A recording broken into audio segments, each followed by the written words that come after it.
Bismillahirrahmanirrahim. Elhamdülillahi Rabbil alemin. Vessalatu vesselamu ala Rasulina Muhammedin ve ala alihi ve ashabihi ecmaîn. Musulman doganlar, bundan önkü dersimizde akida derslerimize giriş hukumunda akida sözünün düşünülüşünü aydıp geçtik. Açıklamasını aydıp geçtik. Akida näme diýmek? Dogry akida we ýalňyş akida we İslam akidasy näme diýmek? Akida bilen manydaş sözler bar. Olary aydyp geçdik. Yani näme? Akida dersimize giriş hukumunda. Bugünkü dersimizde musulman doganlar akida dersimize giriş hukumunda goşmaça ders. Yani akida girişin ikinci bölüm diýip biler. Birinci dersi almadyk doganlarymyz alyp onu dinlesinler. İnşallah bundan soňra näme dowam geler ýoş-ýoşdan. Bugünkü dersimizde musulman doganlar belläp geçmeli adymyz. İnsan ogly Adam zat ilki yaradylanna tawhid akidesi bilen yaradyldy. Yani Allah Teala insanlar ilki yaradanna insanların hemmesi dogry tawhid akideli, imanly we hak dinlediler. Çünkü näme? İnsanların atasy peýgamber. Yani atamız Adem aleyhisselam. O insanların hemmesi musulman olanlar aslında peýgamberin nesli, peýgamberin öwlady. Ve atamız Adem aleyhisselamdan bärligine dogry akidany ynanjy saklap gelýärdiler. Emma wagtyň geçmegi bilen insanlaryň arasynda dogry ilim ýitdi. Tawhid näme, iman näme, dogry akida näme bilmeýärler. Yani dogry akidadan, tawhiddan, imandan azaşýarlar. Ve şeytan insanlaryň ilimsizliginden peýdalanyp dogry ynanjy, akidany bilmeýişlerinden peýdalanyp insanlary şirke düşürýär.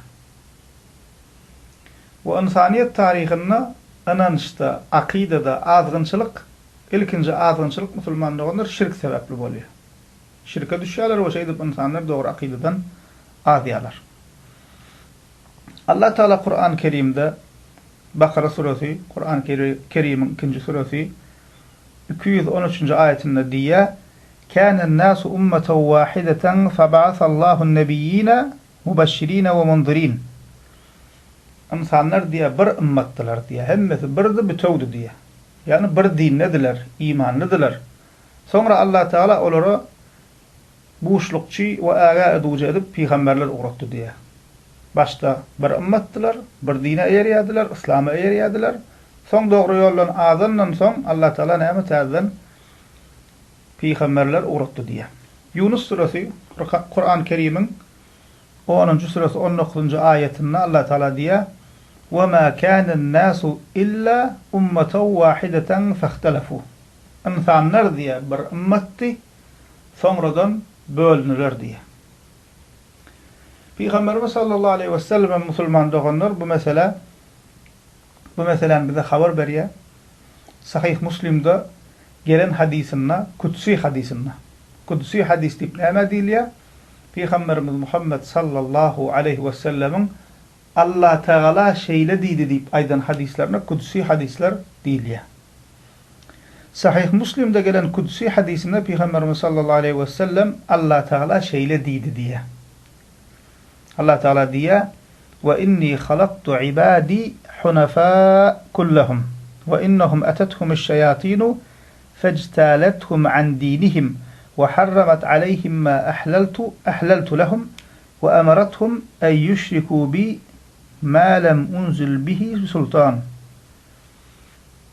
Kutsi hadiste Allah Teala diýär: "Men bennelerimin hemmesini hanif edip yarattım" diye. Hanif, tevhidli, bir Allah'a birleyen, bir Allah'a imanlı bolan demek.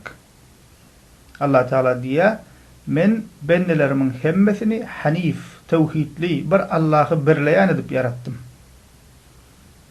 Sonra şeytanlar olary dinlerinden azdırdılar. Ve olary halal eden zatlarym haram edip görkezdiler. Ve şeytanlar olary delilsiz zatlary hakkında delil uğratmadık zatlarımı bana şerik koşmaklaryny buyurdular diye. Diýmek näme musulman olanlar?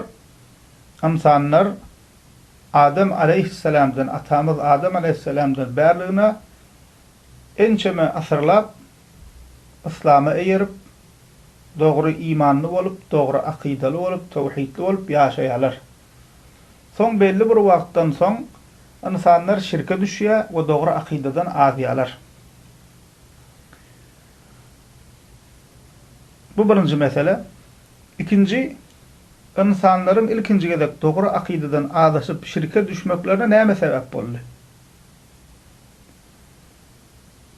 Adamzat tarihinde musulman doğanlar ilkinci şirk ve butparazlyk Nuh aleyhisselamın kowmunda peýda bolýar. Intak Nuh aleyhisselam peýgamber uğradylmaka Nuh aleyhisselamın kowmunda insaniyet adamzat tarihinde ilkinji gedek şirk ve butparazlyk emele gelýär.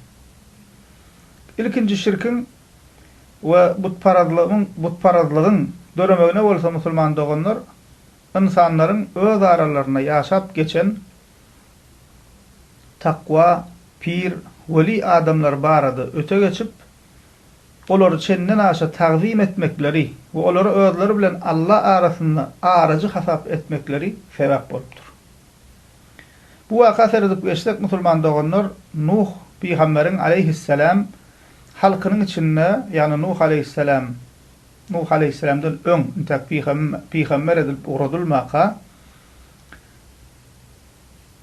halkyň içinde insanlara din imany öwredýän, ýagşyny ýamany öwredýän, o halal näme, haram näme, iman näme, tawhid näme, şirk näme düşündirip oturan, garaz insanlara dinini öwredýän insanlar bolupdyr. Olara Wad atlary we Wad, Su'a, Ya'uq, Yahus, Nasr o diýip atlandyrylýan kişiler bolupdyr, takwa adamlar bolupdyr. Ve halk olar musulmanlar gaty gowurypdyr we silapdyr. Bul kişileri halk gaty gowurýan eken, we näme gaty silapdyrlar. Haçanda bu kişiler dünýäden ötenle, ýerliýden elbet dünýäden gaýdanna şeytan bularyň ýerine galanlara bir waswasa beryp şeýle diýär. Siz bu alimlaryň heykelini, ýadygarlygyny ýasan we her heykele olaryň adyny dakyn. We bu heykelleri her göreňizde olary ýatlarsyňız diýip waswasa berýär. Ýani goýa şeytan bulary gowzadaý diýär. Näme? Bul alim adamlar, weli adamlar ýaşap geçdi. Siz bulary unutmaýarlyk, ýadygarlygyny dikin we ol ýadygarlygyny hem şolaryň adyny dakyn. Maksat näme? Şolary göreňde ýatlap durmaly. Unutmaýarlyk. Bir wada gowy pikir ýalyk bolup gelýär insana. Şeytan näme şey diýip bulary waswasa berýär. Olar hem musulman doğanlar buna allanyp şo hile edýärler. Yani olaryň oturan yerlerine, ders beren yerlerine, gezen yerlerine olaryň heykellerini, ýadygarlyklaryny dikýärler we şolara şol ýanky welilen atlaryny dakýarlar. Soňra bu nesil gidip başga nesil gelenne we ulum adalanna şeytan olary näme diýär? Ondan soňra gelen nesillere ata-babalaryňyz bulara tagzim togap ederdi. Olara wada ederdi. Ýagmyr gerek bolsa, ol ýere gidip dilerdiler diýe. Şey diýip waswasa berýär. We wagtyň geçmegi bilen insanlar ol heykellere sygynyp wada edip başlaýarlar. Bu şey diýip näme adamzat tarihinde musulman olanlar ilkinji şirk we butparalyk emele gelýär. Kur'an-ı Kerim'de musulman olanlar bu 5 kişiň ady agdalyp geçilýär. Nuh surasynyň 23. ayetinde. Yani Nuh aleyhisselamın kowmunda ýaşap geçen we soň insanlar tarapyndan butlaşdyrılan kişilerin ady Nuh surasynyň atlary Nuh surasynyň 23. ayetinde agdap geçilýär. Haçanda Nuh aleyhisselam peýgamber edip uğradylanna öz kowmuna we olary imana, tawhide çağırıp başlanna müşrikler biri-birine näme diýerler? Nuh surasynyň 23. ayeti. وَقَالُوا لَا تَذَرُنَّ آلِهَتَكُمْ وَلَا تَذَرُنَّ وَدًّا وَلَا سُوَاعًا وَلَا يَغُوثَ وَيَعُوقَ وَنَسْرًا İlahlarınızı taşlayman. Yani Nuh aleyhisselam gelip bulara din düşünür ya, bir Allah sığınmalı, bir Allah ibadet etmeli, bir Allah'ın yoluna yıkılmaly diýip tawhidi düşünürýär. Bular bolsa bir-birine näme diýerler? Bu kişiň gepine allanyp, bu diýen zatlaryna allanyp, ibadet edip ýören, sygynyp ýören ilahlaryny taşlaýma. Bu täze näme? Ol ilahlarynyň atlaryny tutup aýdýar. Weddi, Su'ani, Yaghuthi we Ya'uqi taşlaýman diýip näme kowmdaşlar şeýle bir-birine tawşyrýarlar. Diýmek ýanky agdan 5 kişimiň ady nirde geldi? Nuh surasynyň 23-nji ayetinde geldi. Bu şol ayetin tefsirine açıklamasyna haýsy tefsir kitabı barsak hemmesinde diýen ýalakka agdalyp geçilýär ýanky biziň aýdanymyz şol 5 kişiň ady nirden gelip çykypdyr, nädip dörapdyr, nädip buta öwrülipdir. İbn Abbas radiyallahu anh'tan rivayet edilýär. Misal üçin İbn Abbas radiyallahu anh şeýle diýär. Şol aýtjak riwayetim İmam Buhari'de gelýär. İbn Abbas radiyallahu anh diýär, ýanky 5 sana at barada Esma'u rijalin salihin min qawmi Nuh فلما هلكوا أوحى الشيطان إلى قومهم أن ينسبوا إلى مجالسهم التي كانوا يجلسون أنصابا وسموها بأسمائهم ففعلوا فلم تعبد حتى إذا هلك أولئك وتنسخ العلم عبدت. İbn Abbas radiyallahu anh diye yani Nuh peygamberin halkında bolan 5 saniye Ved, Su'a, Yaghuth ve Ya'uq ve Nasr butlar barada bu butlar Nuh peygamberin aleyhisselam halkynyň içinde ýaşap geçen salih kişilerin yani ýaşyda takwa, awliya, pir adamlaryň adydyr. Haçanna bular dünýäden gaýdanna şeytan bu kişilerin izinine galan kowmdaşlaryna olary ýatlap durarýardy. Olaryň oturan ýerlerine ýadygarlyk heykel gurun we her ýadygarlygy heykele olaryň atlaryny dakyn diýip şeytan waswasa berýär. Halk hem şonu edýärler. İlki başda diýär İbn Abbas radiyallahu anh'ın sözü şular. İbn Abbas diýär, ilki başda ol heykellere ibadet etmeýärlerdi. Haçanna ol nesil hem ölüp halk içinde ilm yitenne, yani tevhid näme, iman näme, şirk näme, ilm yitenne ol heykellere ibadet edip başladılar diye. İbn Abbas radiyallahu anh. Ve bu sözünün öň ýanynda şu butlaryň Nuh aleyhisselamyň tupanyndan soň täzeden ýene gömülüp ýatan ýerinden çykarylyp täzeden Araplara geçendigini we Araplaryň haýsy taýpasyna, haýsy tiresine we haýsy ýerde goýulanlygyny eke-eke aýdyp berýär İbn Abbas radiyallahu anh. Diýmek musulman doganlar şu aýdylanlardan näme netije çykarmaly? Näme öwrenmeli? Öwret almaly ýerimiz näme? İnsanlaryň dogry akydeden azmaklarynyň sebäbi näme? Şonu bilmeli. Şoňa öns çekmeli. Ýagny düşmanyň geljek ýerini, düşmanyň sana hüjüm etjek ýerini gowy tanamaly, gowy bilmeli. Şonu özümiz düşmandan gorap bileriz. Şeytanam bizim düşmanymyz musulman doganlar. Bize azdırmak üçin haýsy gapydan gelýär, haýsy hilany ullanýar, biz şonu gowy bilmeli. Diýmek näme musulman doganlar? Dogry anançdan, akydeden insanlaryň azmagynyň sebäpleri näme eken? Birincisi dogry akydany bilmezlik. Bu akydany öwrenmek üçin ihlas etmezlik, yani ilmsizlik. Esasy we baş sebäp ilmsizlik. İkinci, ýalňyş we islama ters bolan ata-babadan galan yrymdyr inançlary eýermek. Her kowma alyp görüň, özüne musulman diýip gören kowmy, milleti, halky, şolaryň içinde islama ters bolan batyl inançlar, şirkler, yrymlar, hurafalar tapylýar. Bu insanlaryň bir topar şogatlara näme üçin inanyp ýör? Ata-babalarymyz edipdir diýip inanyp ýör. Könüden gelýär diýip inanyp ýör. Ha diýmek näme eken? İnsanlaryň ýalňyş we islama ters bolan ananja düşmekleriniň bir sebäbi köre-körlük bilen ata-babaň ýoluna eýermek. Üçüncü sebäp musulman doganlar öwliýa we alim kişileri söýmekde öte geçmek we olary hakyky derejelerinden ulaltmak we Allah Taala'nın käbir wasflaryny olara ýönkemek. Misal üçin Käbir kişiler şuun kunuda bar, dar ýagdaýda, kyn ýagdaýda galsa, öwliýalara ýalbaryp olardan dilek edýärler. Şuun kunu biziň içimizde bolup otur. Edil şol Nuh aleyhisselam'ın kowmunda bolşal, biziň içimizde de öwliýalary ýa-da öwliýa hasaplayan takwa kişisini, ahunyny, pirini çenden haşy öwüp beren insanlar bar. Ve şol insanlaryň kellesine dar ýagdaýda, kyn ýagdaýda galsa, şolaryň kellesine birinji bilen Allaha ýalbarmak gelmeýär, birinji bilen kime ýalbarýarlar? Ölüp giden öwliýalara, pirlere ýalbarýarlar. Bu da näme insanlaryň dogry inançdan azmaklarynyň ýene bir sebebi. Ýene bir sebäp jemgyýetiň maşgalan we ene atalaryň içinde terbiýeçiligiň peselmegi we dini ilme ähmiýet bermezlik. Yani birinji sebäbimiň, birinji aýdymyň dowam hukmyny kabul edip biler. Ene ata çağasyny öwretmese, gel oglum gyýdym, ine iman wadyr, Allaha sığynmaly, Peygamberimiziň ýolundan ýöremeli, kitabymyz Kur'an-ı Kerim badyr. Hawa her iş Allahyň elindedir. Hayır şer Allah Taala'dan gelýändir. Allah Taala'nın ruhsady bolmasa çöp başy gymyllamaz diýä türkmenler sada dille.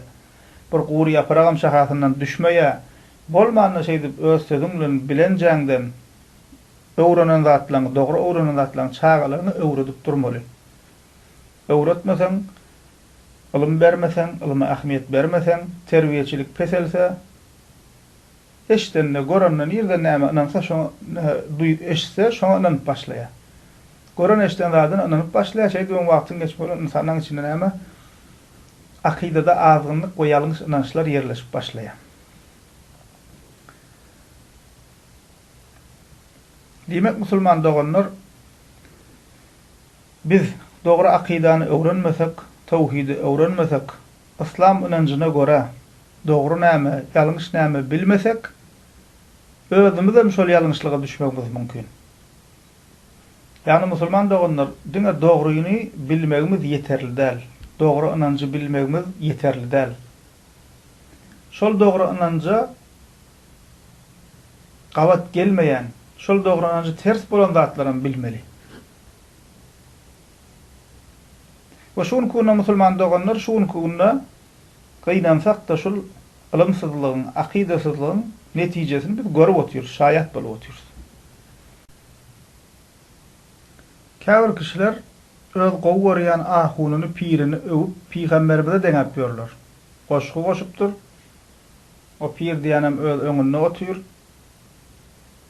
Türkmen sahra ilinde Peýgamberdek tanalym diýe.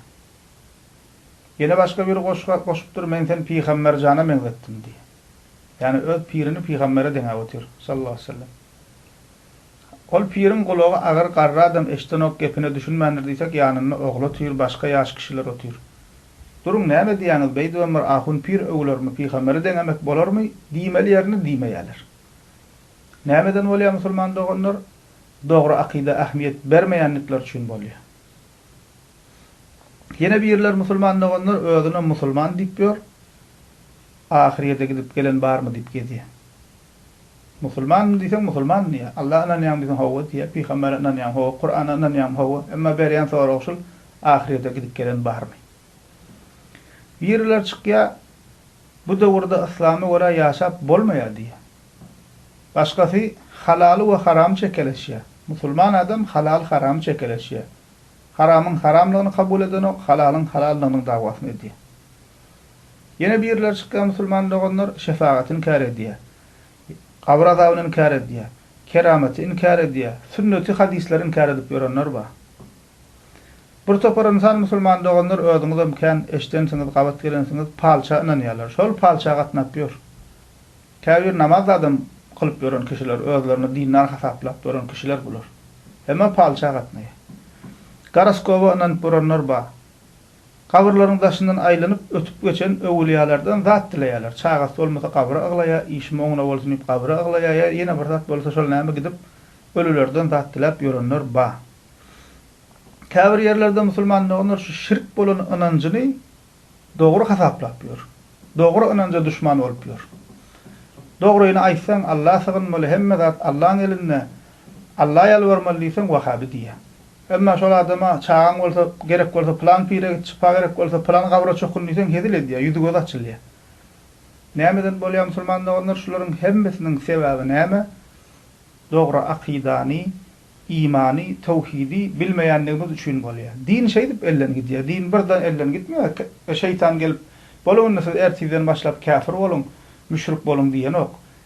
Ädimmi ädim, ädimmi ädim. Kafir zatlar dogryň ýanynda ýalňyşy goýup, Oşadan insana şeylik näme?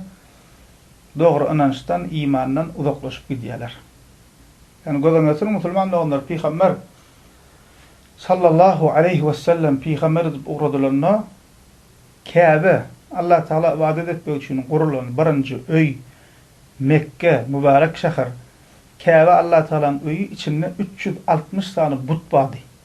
Gözüňize getirip bilýäňizmi? Şeytan insanlar näme derejede azdyrypdyr? Allah'a ibadet etmek üçin gurulan ilkinji öy Kabeň tawhidin merkezi bolan Kabeň içini butdan doldurdypdyr insanlara.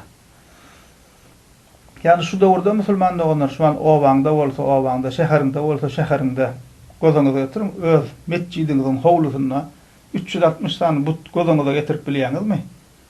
Kyndyr, dogrymy? Yani näme? Edil insanlar bu derejede adasy ýok diýip kelle gelýär-de, inanmak kyn. Gözüňize inanmarsaňyz belki şu wagt mescidiňiziň töwregine 360 tane but görseňiz. Emma şeytan insanları şeyle bir adyrýar. Kabeň içini doldur diye 360 tane butdan. Başka da bir sürü bar. Diňe Kabeň içinde kim gururmy? Bu insanlar Allah'a da inanýarlar, şu Mekke müşrikleri Kabeň Allah Taala'nın öýdügünden bilýärler. Allah da ba, Allah yaratdy diýärler, Allah rızk berdi diýärler. Emma Allah bilen öz aralarynda näme Allah Taala bilen öz bir sürü näme butlary ilahlar goýupdyrlar. Her gün musulmanlar diýmek şeytan ädimmi adam azdyryp insany iň soňunda Allah'a şirk goşup duran edip goýýar. Nämeden bolýar? Näme ýa-da ilmsizlik bilen ýa bolmasa edýän şirki hereketini öwliýany söýmegiň arkasynda bokup getirýär. Ýa bolmasa Allah'a arajy tutmagyň arkasynda bokup getirýär. Şeydip insanlar iň ulu günah bolan şirke dogry diýip duran halata gelýärler. Demek musulman doğanlar dinimizi öwredýänleriň, dinimizi öwrenjekleriň ilkinji meselesi we hemişe öwrenip durmaly we hemişe ýatlap durmaly we hemişe gaýtalap durmaly meselesi näme? Dogry akida, tawhid, iman bolmaly. Şol bolmasa, akidan durus bolmasa, tawhidin durus bolmasa, imanyň durus bolmasa musulman doğanlar galan amallardan näme hiç bir peýda ýok. Elhamdülillahi Rabbil Alemin.